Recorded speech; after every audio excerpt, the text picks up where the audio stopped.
tudo bem? Eu sou a professora Tassiana, professora de língua portuguesa. O conteúdo da nossa aula de hoje é figuras de linguagem, de sintaxe, de som e de palavra.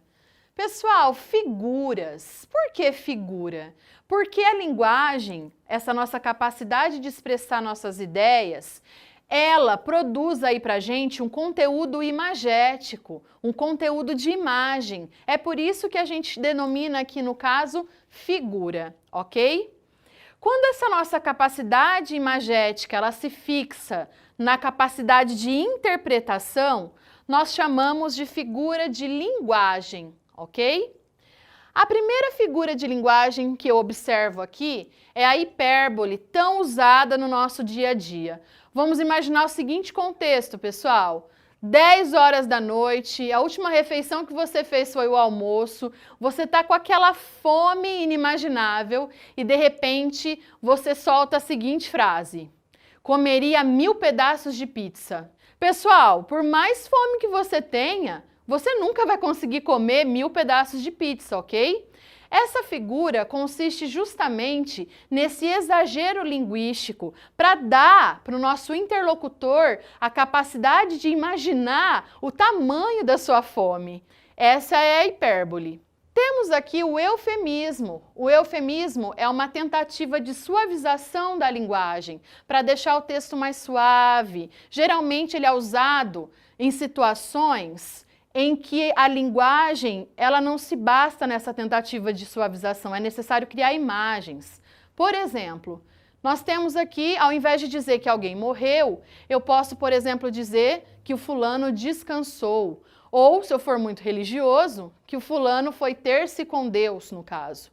Então, são tentativas de deixar mais suave, de deixar menos triste toda essa situação que eu estou transpondo aí para a minha linguagem. Temos também a personificação, também chamada de prosopopeia, porém, personificação é o nome mais utilizado aí pela gramática. É a capacidade de transformar coisas inanimadas em personas. A gente atribui capacidade humana a coisas que são inanimadas. Por exemplo, as janelas se olharam. Olhar é uma capacidade, digamos, humana, uma capacidade de um ser vivo, um ser animado. E janela é um ser inanimado. A gente atribui essa capacidade a esse objeto, que é a janela, e transformamos esse objeto em persona. Por último, nas figuras de linguagem, nós vamos abordar o conteúdo da antítese. A antítese consiste numa construção de palavras de sentido antônimo. Do dia se fez noite, do claro se fez o escuro. Percebam, dia e noite constituem um conteúdo totalmente oposto. Da mesma forma, nos termos claro e escuro, nós também sentimos essa oposição da linguagem. Agora vamos às figuras de sintaxe. Essas figuras, elas se constituem simplesmente no plano da construção textual, na forma como eu escrevo o meu texto. A primeira figura que eu vou considerar para análise aqui é o polissíndeto. Lembrando que essa palavra, síndeto, vem do grego e quer dizer conjunção, poli, vários. Só que nós não estamos falando de todas as conjunções que existem. A gente coloca em foco aí a conjunção e. É quando existe a repetição da conjunção e com sentido de adição e um sentido enfático.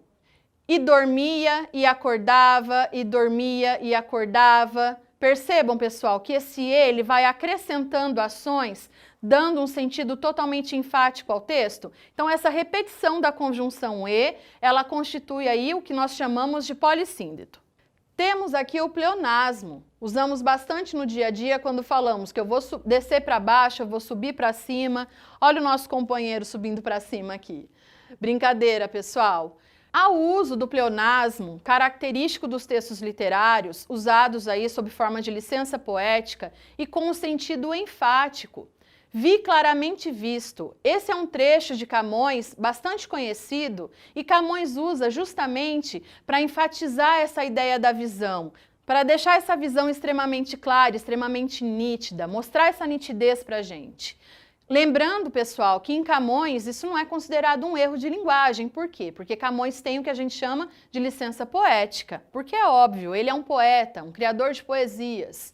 Nós, no dia a dia, costumamos usar esse tipo de expressão e, na verdade, ela se constitui, esse descer para baixo, subir para cima, acaba se constituindo um vício de linguagem. Não está adequado dentro de um contexto de formalidade, tá?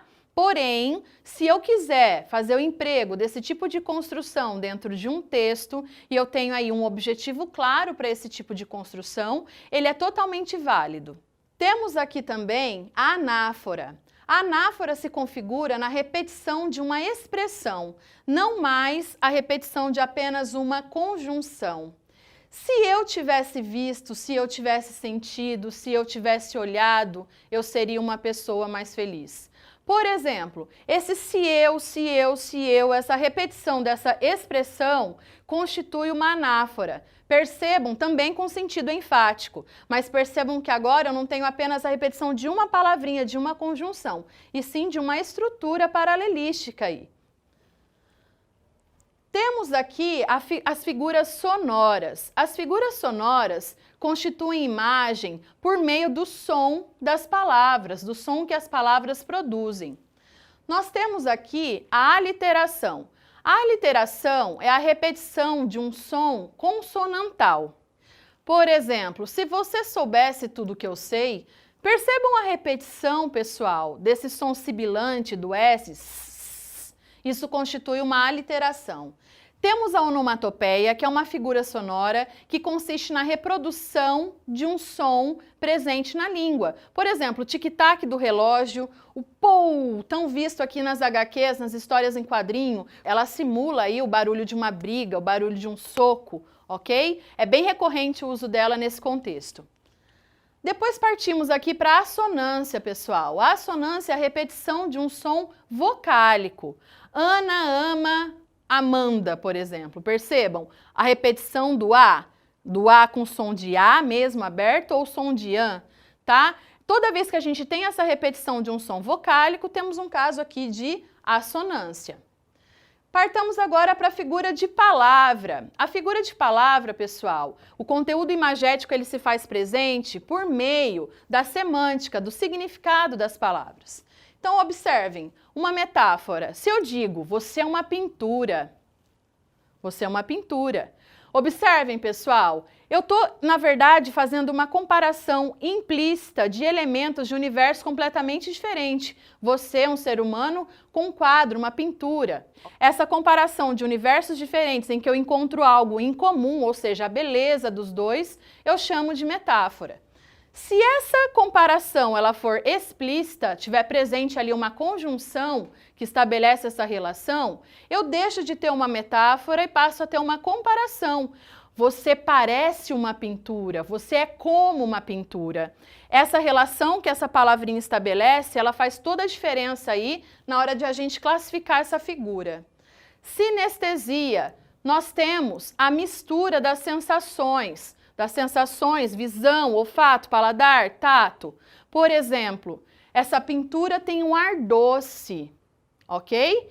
Misturei aí as sensações quando eu digo ar doce. A catacrese é uma metáfora que a gente vai construindo no dia a dia quando nós não temos ali o elemento comparativo certo, ok? Por exemplo, quando falamos braço do sofá, asa da xícara, há uma comparação implícita e esse meio, na verdade, a gente vai criando, esse meio de comparação a gente vai criando de acordo com o nosso uso desses objetos e da linguagem.